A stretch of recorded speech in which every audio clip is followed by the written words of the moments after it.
Alors aujourd'hui, j'ai le plaisir d'accueillir le chef cuisinier Simon Duval qui oriente sa cuisine avec une nutrition selon l'Ayurveda. Donc, bonjour Simon. Bonjour Clara, bonjour aux auditeurs, aux auditrices. Écoute, je suis ravie de t'accueillir aujourd'hui pour entendre et découvrir tout ce que tu as à nous raconter sur ton expérience de vie, ce parcours, ce voyage. Donc la cuisine, la nutrition, l'Ayurveda. Est-ce que tu peux nous en dire un peu plus ? Eh bien oui, tout à fait. En 2019, je suis parti en voyage au Sri Lanka pendant 2 semaines. Et j'ai entendu ce mot Ayurveda qui m'est parvenu aux oreilles plusieurs fois durant mon séjour. Et je me suis intéressé à ça et j'ai commencé à comprendre qu'il y avait un rapport au bien-être et à un art de vivre indien que je ne connaissais pas, qui datait de plus de 7000 ans et qui se tournait essentiellement sur la nutrition, l'alimentation, donc l'art de vivre selon des règles un peu spécifiques qu'en Occident on n'a pas trop l'habitude de connaître. Et donc j'ai reçu cette conscience et cette énergie de me tourner vers ce chemin-là. Je ne sais pas comment l'expliquer, une forme peut-être de cadeau, ou c'est arrivé dans ma vie, je ne sais pas, peut-être pas par hasard forcément, mais parce que j'en avais besoin. Voilà, ce qu'il faudrait savoir sur l'Ayurveda, pour ceux qui ne savent pas totalement de quoi ça parle, c'est du sanskrit, et Ayur ça veut dire vie, et Veda c'est la connaissance, la science. Donc c'est la connaissance de la vie. Il s'agit de l'aspect médical de la science spirituelle, la science védique. C'est la branche qui guérit. Voilà, l'Ayurveda, ça permet une longévité aux personnes en quête de yoga et de buts sérieux dans la vie.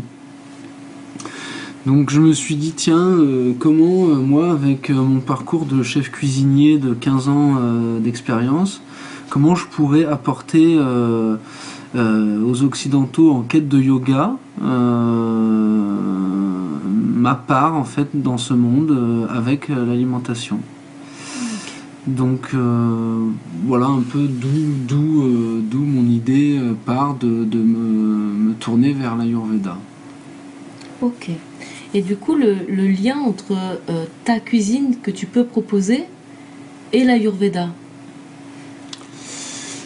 Eh bien, moi, je suis quelqu'un qui a toujours fait les choses avec passion et amour quand il s'agit de cuisiner, préparer des petits plats à mon entourage, à ma famille, à mes amis, et puis aussi aux clients avec lesquels j'ai travaillé, pour qui j'ai travaillé. J'ai travaillé dans le yachting pendant 7 ans, où là, on va dire que le côté luxe et le côté un peu strict de l'exigence que peuvent me demander certaines personnes dans ce milieu-là m'ont amené à être, comment dirais-je, assez ouvert d'esprit sur les mouvances culinaires, les effets de mode qu'il pouvait y avoir dans le monde entier face à l'alimentation et aux changements d'habitude que les personnes pouvaient mettre dans leur vie. Donc ça m'a permis de faire une cuisine sur mesure, voilà, en passant par le végétarisme, le véganisme, les cuisines traditionnelles, la cuisine asiatique, plein de cuisines du monde. Donc j'ai trouvé ça très intéressant. Et cette année, excuse-moi, je te coupe, mais en fait, toute cette cuisine du monde, elle t'a inspiré via les livres, des films ou peut-être des voyages ? Un peu des trois en effet. Avant toute chose, c'est à travers quelques voyages que j'ai faits, des voyages qui m'ont ouvert les sens sur les cultures. Je suis parti en Asie, en Thaïlande 2 fois, je suis allé au Japon, j'ai travaillé 1 an en Floride. Donc ça m'a permis d'avoir, on va dire, une sorte de panel de saveurs et d'ingrédients un peu des 4 coins de la planète, qui m'ont permis un peu de faire ma propre recette de vie et de me tourner naturellement vers quelque chose maintenant qui se veut le bien-être et la conscience. La conscience de ce qu'on fait, la conscience de ce qu'on mange, la conscience de comment on le mange et pourquoi on le mange. Et donc l'Ayurveda pour moi est la voie du milieu et c'est cette voie un peu d'équilibre qui va m'emmener et emmener les personnes autour de moi qui désirent partager un moment comme ça, un peu en conscience, un peu méditatif, toucher un peu le spirituel et l'alimentation. C'est quelque chose qui fait écho en moi ces dernières années. D'accord, et du coup, finalement, c'est un peu une cuisine, une philosophie de vie, une cuisine médicale. Je ne sais pas trop quel terme utiliser, mais c'est une cuisine en tout cas qui fait du bien à ton corps. Oui, disons que c'est prendre soin en fait, avant de tomber malade, c'est prendre soin de son corps. Et comment prendre soin, c'est en combinant des techniques enfin des techniques, je ne veux pas rentrer dans des termes trop stricts et qui peuvent freiner un peu les auditeurs, mais je dirais des combinaisons de saveurs, des combinaisons d'épices que l'Ayurveda nous enseigne à travers des écrits qui datent de plus de 7000 ans. Voilà, on a en nous, en fait, selon l'Ayurveda, des humeurs biologiques, ce qu'on appelle des doshas. Et voilà, il y en a 3, il y a Vata, Pitta et Kapha. Donc ce sont des doshas qui se réfèrent aux éléments de la nature et aux états de matière. Donc ça part de la création en fait, le mélange de l'éther, du vent, du feu, de l'eau et de la terre crée la vie. La vie, que ce soit dans la nature, dans l'humain, dans la société, dans les animaux, on retrouve ce schéma-là de création partout. Du microcosme au macrocosme. Ok. Mais du coup, toi, quelle est ta proposition Comment tu crées ça? Eh bien, déjà, en tant que personne tournée vers l'Ayurveda, les thérapeutes ou autres praticiens en Ayurveda élabore et trouve la constitution de chaque personne, chaque individu qui viennent avec le désir d'apporter une diététique alimentaire à sa vie, un changement dans sa vie par rapport à son alimentation, une sorte de régime, on va dire. Le régime ayurvédique, qu'on appelle le régime sattvique, est un régime un peu particulier qui se réfère à différents produits, notamment des produits frais, biologiques, et certaines légumineuses. Donc du coup, c'est vraiment une pratique où tu prends soin finalement de la planète et soin de ton corps.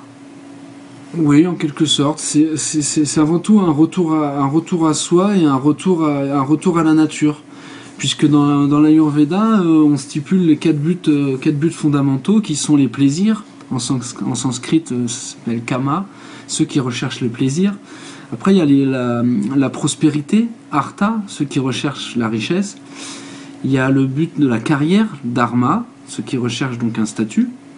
Et puis, pour finir, arrivé à un certain âge, une fois qu'on a fait l'expérience de sa vie, on arrive à la libération, moksha. Ceux qui recherchent la libération, la connaissance spirituelle. Et cette connaissance spirituelle, elle est possible qu'avec la négation de soi, ou l'abandon de l'ego, et la recherche infinie de buts. Donc, il y a une alimentation qui se dit sattvique, et elle fonctionne à travers l'amour, la foi, la paix, la non-violence, la non-interférence, et puis plein d'autres vertus. C'est l'essence de l'Ayurveda et d'apprendre l'art de la pensée naturelle, en fait. D'accord. Et du coup, dans ton assiette, où il est ce lien, en fait, entre toute cette philosophie qui est portée par l'Ayurveda et ta proposition culinaire? Eh bien, disons que j'effectue ces derniers temps, j'ai mis en place avec Flavescence, donc c'est ce que j'ai créé, c'est des ateliers culinaires qui me permettent de réunir des gens en petit comité autour de 6 personnes, autour d'une cuisine, et puis donc de mettre en avant les qualités des produits, leurs origines, qui a cultivé tel ou tel fruit, tel ou tel légume. Donc déjà on est sur l'origine d'un produit, d'un terroir. On les apporte donc en cuisine et on commence à cuisiner en conscience en se disant voilà, on est dans la saison automnale, donc on va utiliser des légumes racines, des légumes qui vont nous permettre de nous ancrer dans une période pré-hivernale où on va arriver dans une période froide. Donc il va falloir manger des préparations qui vont être à l'inverse chaudes, un peu lourde puisque ce qu'on appelle en automne la saison Vata, elle se réfère au vent. Donc du coup en Ayurveda les opposés s'équilibrent, les opposés se guérissent.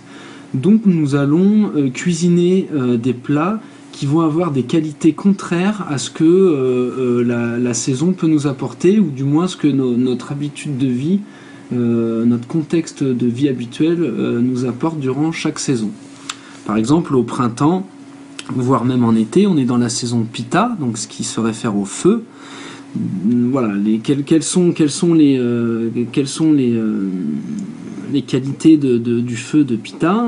Il régit la digestion, la chaleur, la perception visuelle, la faim, la soif, l'éclat, le teint, la compréhension, le courage. Voilà, la douceur du corps. Si je comprends bien, là, vraiment, nous sommes dans une cuisine de la santé, une cuisine du... On essaie de mettre de la cohérence et de l'équilibre dans nos vies à travers... moi, plus particulièrement, je me spécialise dans l'alimentation, mais c'est très très riche, l'Ayurveda, de manière générale. Ça passe par des exercices de yoga, c'est la science spirituelle du yoga. Voilà, d'accord, donc finalement l'Ayurveda c'est donc, le yoga, la cuisine, la santé, une philosophie de vie. Un art de vivre. Ouais. Un art de vivre, voilà. Ok. Et du coup Simon, il me semble que tu vas venir présenter un atelier dans peu de temps. Oui, en effet, on a pris publier. Voilà, on a pris la décision avec Clara et donc cette podcast du PAN d'organiser sur un week-end 2 ateliers culinaires pour faire une ouverture d'esprit sur le sujet de l'Ayurveda et de combiner donc mon expérience avec mes voyages et mettre ma signature à travers ces ateliers donc Flavescence pour faire cuisiner les gens en conscience. On cuisine tous ensemble. Chacun apporte son énergie autour de conception de 2-3 petites recettes basées sur les recettes traditionnelles indiennes comme le khichari ou le dal de lentilles corail par exemple.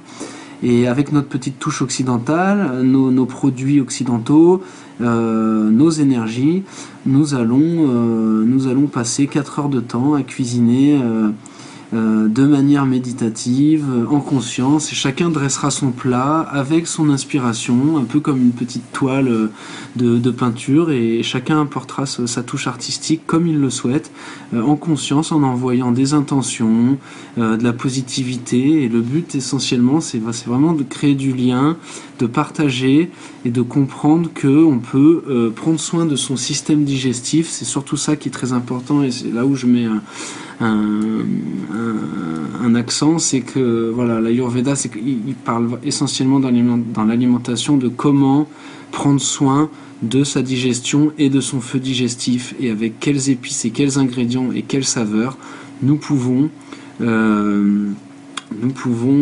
interpréter et concevoir des plats simples à la maison, originaux et avec un minimum de connaissances,